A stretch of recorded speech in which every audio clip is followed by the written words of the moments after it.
Hey, this is David with Brazos Barbell, and today I just wanted to go over a quick recap of Raw Nationals last weekend, and I guess a lot of the mindset and expectations and things like that I have moving forward. So first off, I'm thrilled with really how I felt during the meet and everything, and I think the primetime stage is the most fun experience I've ever had. And after competing at the Arnold and twice now at the Arnold, and this was my first primetime, the prime time is just so much more fun because there's so much more on the line. Like at the Arnold, it's a exhibition kind of thing, and obviously it's a big meet and there's a lot of excitement behind it. But this is the real deal. So it was exciting to be able to take that stage with all the other extremely accomplished lifters. So squats went about as well as I could have expected as far as like how physically I felt. My opener was at 590, and really a lot of times with my openers, I'm just trying to get on the board, so it wasn't quite as fast or explosive as actually the lifts later felt.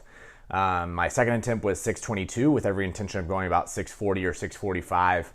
For my third attempt, I got called on depth on my second from the front and from the side, so that was a little bit frustrating that I got one white light and then two red lights, one of them being from the front, which was frustrating on a lift that I felt like for sure was close. I don't disagree with it getting one red light. Sometimes I do know I squat relatively close, but to get that call from the front was a little bit aggravating. So pro sets the call and they didn't overturn it. Retook it on my third and obviously had the strength to take it a whole lot lower and take it lower confidently and get it. So I'm confident that I would have had that 640 or 645, whatever we would have chosen right there. But luckily, in that instance, Ashton ended up missing his third, and so we were basically right where we were at the beginning. So that was one of the things going into the meet, was that I knew I had a chance at placing very highly, or a chance at winning the thing. I started really getting a lot of excitement when I saw, based on the openers, that I was projected to get second place, 10 kilos behind Ashton. So I knew it was going to come down to deadlifts, and I knew that I would just had to make attempts. So it was frustrating. That's why it was frustrating missing my second squat, because it felt like I was falling behind. But then, luckily, I guess he didn't make his third, and so nothing really changed. So going into the bench press, my bench press always shows up great during competitions, and I think a big part of that would just be the stress that happens during training on our arms from the low bar squat, that shoulders, elbows, whatever, just take a beating from a lot of the heavy weight that's having to be racked across our backs. And so then not only that, but then fatigue from squatting and deadlifting makes it to where it's just hard to have bench press be consistently very good in training. But then over the last few meets that I've done, my bench has always shown up to be exceptionally strong on the day of the competition, which is exactly what we want to have happen. So my first attempt was 375, second attempt was 396, with my third being 408, and I think I had more to spare right there, but that 408 was just the most I've ever benched in training. I've only benched it once before that in my life. I benched it the week before, and there was just no reason to expect anything more, but it moved fantastic, and so I was able to perform my best on that day, which is a great experience. So again, Ashton ended up missing his third bench press, and so if I would have hit my opener deadlift, then we would have been tied after that. And so that was a great position for me to be in, and I felt really excited. My deadlifts were moving great through warm-ups. Pulled my last warm-up, it was 716 was my 325 kilos, was my last warm-up in the warm-up room, and it felt awesome. And I was really excited about what I was going to go out and do. And then so I went out to my first one, and I just leaned too far back. I've been criticized before, I guess in my last meet, I pulled 804 and I didn't get my shoulders back far enough. And I know sometimes I'm a little bit lazy in my training with that. And so I was very aware of trying to make it at least show on the first one. So pulled it, the weight moved extremely fast. And I guess in this case, almost too fast. I just leaned back too far. And so I dropped that one just because of the balance issue. But walking away from it, I was thrilled with how I was lifting that day. I was thrilled with the position I was in, and so we decided to just take that opener again. But it's hard at that point to say that I wasn't at least in my head a little bit. And I'll go over, I'll talk about some of the reasons that I think I may have had at least a mental issue to overcome, the missed first attempt. because of the stuff that happened in training. But anyways, the second attempt, same number of 340 kilograms or 750 pounds again on my second.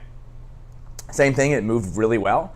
I was just afraid of losing my balance, and so I didn't lock my knees out, and so then when I leaned back, I was just in a really bad position to be able to lock my knees, and from experience, that's not a position that I do very well fighting from, and that's one lift that I think I regret at least a little bit, is that I wish I would have fought that one a little bit harder, but I guess it was a familiar position, and a familiar position that I know I have trouble actually completing that rep, so let go of that one, dropped it, and that one is frustrating just because the only reason I missed was because I was tentative, and I just should have, executed the same reps as I did before and been a little bit more confident. But at that point, now we're behind the 8 ball, and there's, my options are hit that 340 again, stay in the competition. I know Ashton is about to pull something to take the lead, to take the win, and also take the American record that I held previously going into the meet at 771 pounds or 350.5 kilos. So he had 352 on the bar, and for me to win, I think I would have had to pull something, in the 815, 820 range, which realistically, I actually did feel like I was strong enough to do. But it was hard to justify putting something like that on the bar after a couple of not very good attempts right before that. So at that point, we called 353 kilos, which would have just maintained my American record and obviously kept me in the meet. I think I would have gotten 3rd place had I had pulled that one. Again, weight felt great. I was just tentative, aware of what I had done on the previous 2. And so I locked it out well. I did locked my knees out, and I just didn't lean back. And so on that one, when I pulled it in the position, I just fell over forward. And so, that was frustrating. It was great to see that weight move as well as it did, and really to have all of my deadlifts from a mental standpoint. I've never felt like I do a great job, particularly on deadlifts, to be able to replicate that speed almost when I start having bad experiences. So it was great to feel like I was the strongest what I was. So some of the things that happened going into the meet, and I have a few notes here, so I'll be looking away, but I had probably the most challenging last month going into, or 6 weeks or so going into this competition that I've ever had. And I actually told one of my athletes going in that I was excited about the opportunity that I had in that case, because a lot of my other competitions that I've done extremely well at, I've had really, really good cycles going in. The meet that I did before Raw Nationals was, it's called Power Fest. It's a meet here in Texas, and I did that one, and I was just having fun, and I was just training, and I think I only did a 2 or 3 week peaking block, and everything just went exactly how I drew it up, and I went in and I felt fantastic on the meet, and I was very confident. The meet before that was the Arnold, where I set that American record deadlift, and I didn't have any issues going in. So I was pretty used to having really, really good training going in and just being all-time confidence high on meet day. So about 6 weeks out, I really started having trouble with my lockouts on my deadlift, which made me start changing things as far as how I wanted to actually finish my pull. And then that maybe 3 weeks, so I was going into the prep not extremely excited about how my deadlift was feeling, even though I was able to pull 800 pounds just about every day in training. Or every time I loaded up, I never missed it. But I guess about 5 weeks out, it was on one of my easier weeks, I was supposed to pull something like 765, which I've done. I know I've doubled it. So I've done it for reps. I've done it multiple times. And so I was just going to work up to a top single and then have some working set after it. And I jumped from 675 to 765, and trying to break the bar off the floor, my left knee just lit up. And I've had issues with patella pain before in the past, and particularly deadlifting. It'll bug me a little bit squatting, but it's mostly deadlifting, just trying to get it off the floor.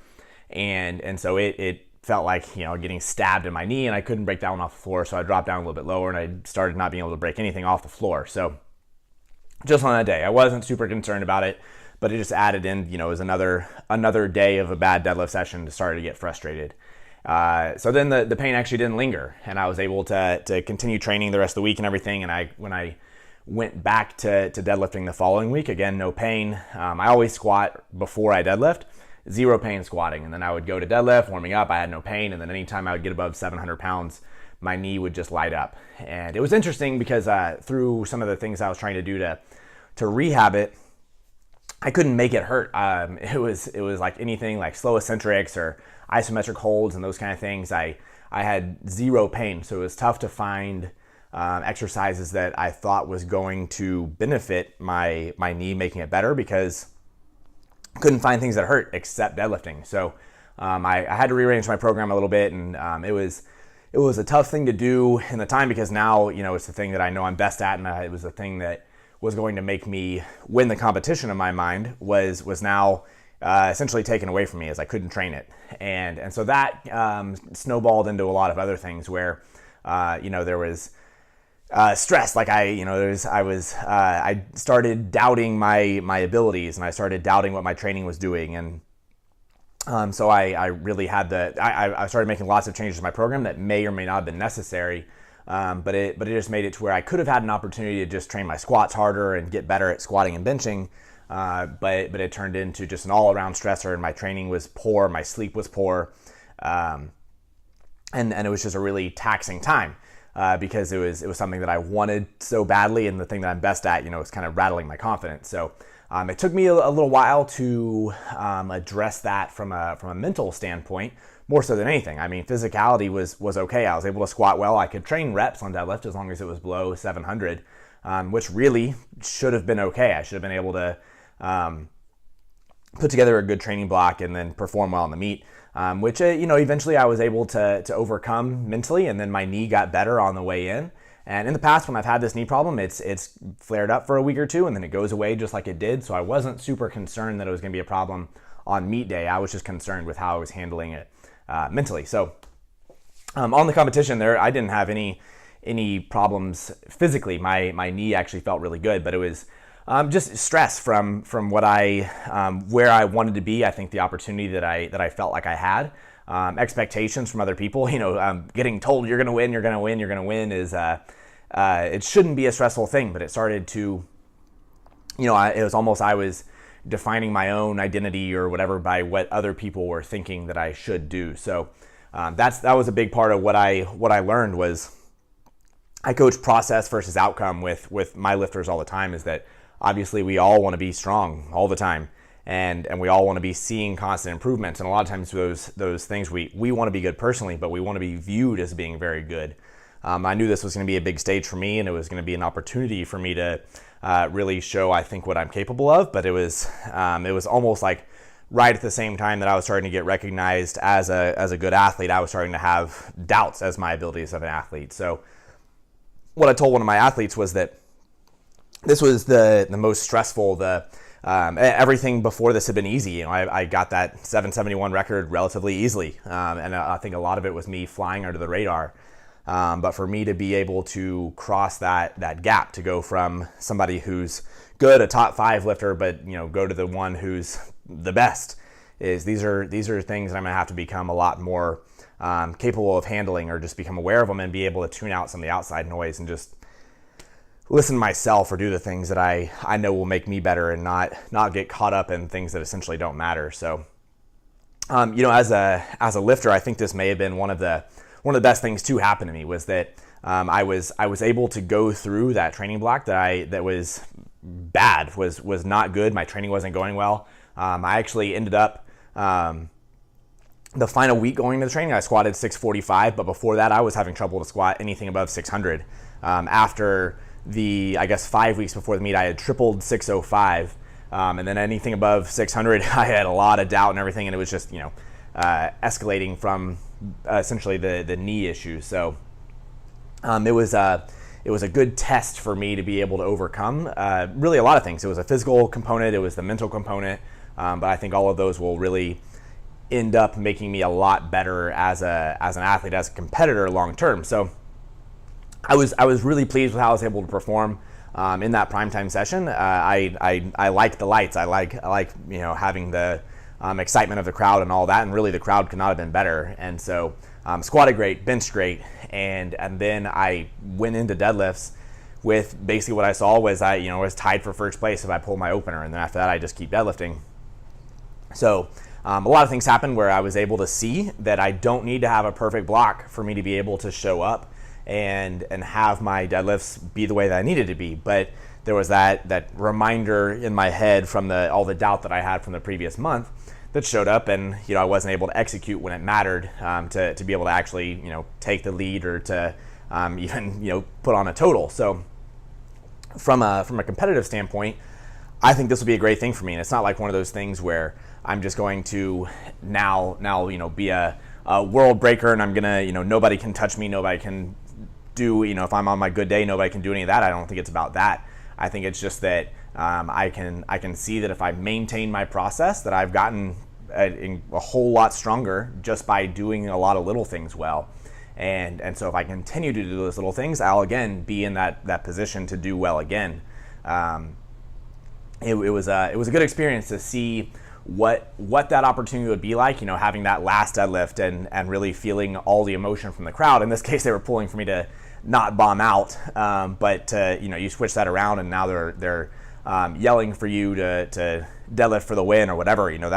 That's every lifter's dream. So it was a cool thing to be able to experience that moment, regardless of what happened. And so it's something that I'm not going to let slip by again. It's just gonna be something that I'm going to execute better in training going in, and hopefully this gives me a lot of perspective to where I may be able to relax a little bit and just forget those little things that may not matter, because they didn't matter this time. I was every bit as strong as I needed to be. I always coach lifters you can't let one session kind of blind you from all the other good sessions you've had around it and get caught up in some stressors that really don't matter. So I was really excited to have as many people I felt like pulling for me. There was a lot of positivity in the crowd. Even after the meet, it was good to see that people weren't super disappointed in my bomb out. So it was a really fun experience. I'm just looking forward to a lot of the things going forward. So I plan on competing in February. Hopefully I actually put up the total I know I'm capable of. So we're looking for something that's high 1800s, maybe even in the 1900s if things go really well. So after that, the big deal is just being able to put up that total on the day that it matters, and it'll be October next year. That's everything I'm looking forward to, is actually having that opportunity to pull for the win again, or just be in that position. So I'm really looking forward to what comes next. But thanks for watching the video. If you have any questions about my training or anything else, you can email me, David@Brazos Valley Barbell. Subscribe to the channel, leave a comment, and thanks for watching.